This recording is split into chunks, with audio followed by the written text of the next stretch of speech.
Are you a cars person? I love cars. Really? I love driving. It's like meditation for me. मैं अपने गाने चलाती हूँ. I can drive and sometimes I take my car in Hyderabad also alone. और मैं गाने सुनती हूँ. मैं 1 घंटा घूम के वापस आ जाती हूँ. ORR बेस्ट है. ORR ORR बेस्ट है. Yeah. कुछ टिप्स बताओ जो ORR पे लोगों को फॉलो करनी चाहिए. Speed limit. इसलिए एक सेफ्टी तो है, वहाँ पे कैमरास भी होते हैं. नहीं वहाँ पे 120 की स्पीड लिमिट है. कई जगहों पर है यार. कई जगहों पर 120 है. 80, 100 and 120 हो सकती है. हाँ. तो स्पीड लिमिट फॉलो करना ये एक बहुत बड़ी टिप. और कोई टिप? नहीं यार, बस स्पीड लिमिट फॉलो करो और ये बेल्ट पहन के रखो. सीट बेल्ट पीछे भी. हाँ, पीछे भी आगे भी हमेशा सीट बेल्ट पहन के रखो. That's a very important thing. तो ये जो गाने वाला सिलसिला है ये आपका ही जिम्मा होता है? मतलब जिम्मा मतलब रिस्पॉन्सिबिलिटी नहीं, मतलब कहाँ गाने का? जो गाने चल रहे होते हैं. अच्छा हाँ, यदि आप रोड ट्रिप पे गई, अगर मैं अकेली हूँ तो ऑब्वियसली मैं अपने गाने सुनूंगी. तो आप ही सुनोगे. बट अगर if I am with friends then ठीक है, वो भी जो चलाएंगे मैं सुन लूंगी. Because music is a universal language. I don't care about कौन सी भाषा है जब तक म्यूजिक अच्छा है. But I can't do like head banging music, like वो मेटालिक टाइप नहीं होता भैया, मेरे को सिर दर्द हो जाता है तो वो नहीं चलता. बट थैंकफुली मेरे दोस्त भी सब नहीं सुनते हैं. हाँ. तो yeah are you shuttling between Hyderabad and Mumbai often?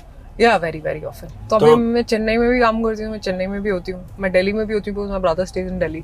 Sometimes I visit Kochi because अगर कोई मलयालम का कुछ फिल्म करनी है तो वहाँ जाना पड़ता है. But mostly it is Delhi, Bombay, Hyderabad and Chennai. तो आप मुझे फ्लाइट में ही मिलती हूँ. मेरी मम्मी को लगता है मैं हवा में ही रहती हूँ, इसलिए ये तो बस बैग रेडी करके हवा में होती है. कब यहाँ होती है. और मेरा भाई और मेरे में भी ये गेम चलती है. मैं उसको फेस टाइम करती हूँ ना, वो बैकग्राउंड देखता है to check which city I am in. Like he guess ये तो अभी हैदराबाद में, ये नहीं तो अभी. अच्छा तू बॉम्बे आ गई, तू वहाँ में. तो कभी ड्राइव करके गई मुंबई से हैदराबाद? नहीं यार, I love to drive but मैंने कभी हिम्मत नहीं हुई वो ट्राई करने की.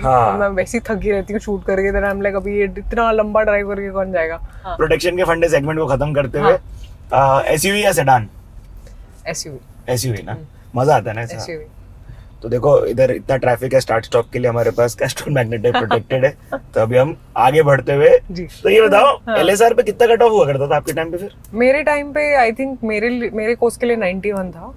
तो मैं तो टॉपर थी. मेरा तो था बेस्ट ऑफ 5 था तब? नहीं, बेस्ट ऑफ 4 था. बेस्ट ऑफ 4 92 था मेरा. और इंग्लिश में because I did English honours, उसके लिए 89 प्लस था और मेरा 90 था इंग्लिश में. तो I got through English honours. तो आपको आईएएस बनना था? हाँ. तो ये भी आई थिंक मेरी लाइफ में ना बहुत सारे गाइडिंग फैक्टर्स थे. बहुत सारे लोग जिन्होंने मुझे बहुत अच्छे से गाइड किया. हाँ जी. तो एक गाइडिंग फैक्टर मेरा भाई भी था. Because I remember class 11th में वो मेरे पास आया लिस्ट ऑफ कॉलेजेस के साथ कि ये कॉलेजेस में तुझे जाना है. तो जब मैंने पढ़ा मैंने कहा एलएसआर, स्टीफन. मैं कहा ये इसमें तो कभी नहीं होगा मेरा. ही इज लाइक तेरी प्रॉब्लम ये है कि तू अपने आप को अंडरसेल करती है. And I realized I used to do that a lot कि ये मेरी लाइफ में क्यों होगा या ये क्यों होगा. नहीं अपनी करती हूँ. तो I am very grateful for everything. So then IAS से मन छोड़ दिया था या आपने, या you were just like acting ही ज्यादा खुश? The whole point of doing IAS for me at that point was, मुझे लगता था यार सब पॉलिटिक्स से भागते हैं. और पॉलिटिकल साइंस में बहुत इंटरेस्ट था मुझे हमेशा से. तो मेरी टीचर भी सोचती थी कि यू नो सब सोचते हैं पॉलिटिक्स सच रहा है, लेकिन जब तक हम नहीं जाएंगे उसमें, like we as youngsters will not go to clean it. वो ठीक होगा ही कैसे अगर हम सब गालियां दे रहे हैं. तो वो मेरे दिल में लगी बात. मैंने कहा हाँ यार सब ऐसे बोलते हैं, चलो एटलीस्ट मैं आईएएस कर लूंगी कहीं ना कहीं पे. You know I can do right और I can do something for people in the right way. लेकिन ऑब्वियसली भगवान के कुछ अलग प्लान्स थे. एंड अब मैं सोचती हूँ, when I look back at it, that today also as an actor you have that power to change things. 100%. You know आप कुछ बोलोगे दैट हैज एन इफेक्ट. अब सोशल मीडिया की वजह से हम सब में पावर है, लोगों में पावर है. तो अब हम सही के लिए लड़ सकते हैं, हम सही चीजें कर सकते हैं. जरूरी नहीं है सब कुछ सोशल मीडिया पे ही करना होता है. But you know there are lot of things that you can do for people when you are an actor. I don't know, eventually शायद maybe I will join politics. I don't know. I mean that's always open. अगर मुझे लगेगा कि मुझे you know और ज्यादा लोगों के लिए through this if I'm able to help more people, why not? Yeah. So that choice is always there. आप लोग 2 लड़कियां थी यार मुंबई में, आपको कोई चैलेंजेस फेस हुए? बिकॉज़ पार्टी शार्टी नहीं करती थी आप? नहीं देखिए, हम बिल्कुल पार्टी में इंटरेस्टेड ही नहीं थे. Parties we were never interested. We were very similar people. We were both I mean वानी भी इंट्रोवर्टेड है, मैं भी इंट्रोवर्टेड हूँ. लाइक इतनी जल्दी फ्रेंडशिप नहीं करते. हाउस पार्टी वगैरह भी नहीं, कुछ नहीं. तो we were always watching shows at that time. उस टाइम डेक्स्टर था और ये सब था. हम डेक्स्टर देखते रहते थे पूरा दिन, खाते रहते थे, जिम जाते थे. we were very focused. तो हमें लगता था ये सब नहीं करना. मतलब इसमें अगर दिमाग चला गया या बहुत बार लोगों को ऐसा लगता है कि अगर हम कनेक्ट करेंगे लोगों से या यू नो तो हमें काम मिलेगा. हम अपने आप को ज्यादा ही इम्पोर्टेंस देते हैं एज पीपल. ऑनेस्टली ऐसा नहीं होता है. हो सकता है एक काम मिल जाए या 2 काम मिल जाए, but you sustain only through your talent, that is for sure.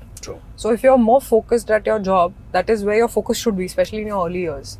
और मुझे लगता है, मेरी मम्मी भी हमेशा बोलती है कि आपका जो संगत है वो बहुत मैटर करती है. हाँ भाई, एवरेज ऑफ 5 पीपल. अगर हाँ मतलब जो आपके आसपास है, they will decide the future for you. तो मेरे आसपास हमेशा बहुत मेहनती लोग थे और बहुत फोकस लोग थे. मानी ऐसी थी, मैं भी ऐसी थी. तो वी ऑलवेज फोकस्ड कि नहीं, हमको जिम जाना है, हमको ये करना है, हमको एक्टिंग सीखनी है, हमको समझना है कि कैसे करते हैं. तो we would sometimes end up doing scenes also together. क्या रे देखिए कितना मुश्किल सीन है, अब अगर हम करते तो हम कैसे करते. तो you know we would just throw things at each other and we learn so many things and I think that's how we grew. and हमारे लिए बहुत जल्दी हमें फिल्में भी मिल गई, जो हमें लगता था इतना आसान नहीं होता बॉम्बे में आना, बॉम्बे में होके ऐसा मिलना, स्पेशली विदाउट एनी बैकग्राउंड. सही बोल रहे हैं. But then we valued it even more कि अभी ये मिला है, अब इसमें जान डाल दो.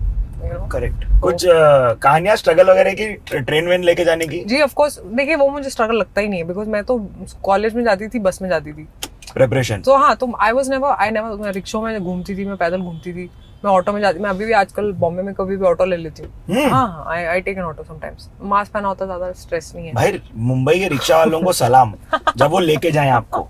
हम नहीं लेके जाए तो फिर तो भाई आपको पता ही है. नहीं, बट आई थिंक ये सब मेरे दिमाग में नहीं है कि this is not struggle, this is just living your life. I mean I don't think this is struggle. अगर आप ट्रेन में भी जा रहे हैं, ट्रेन में भी मुझे याद है, मैं एक बार ही थी बॉम्बे की ट्रेन में, इतने लोग होते हैं, वो मेरा पहला एक्सपीरियंस था.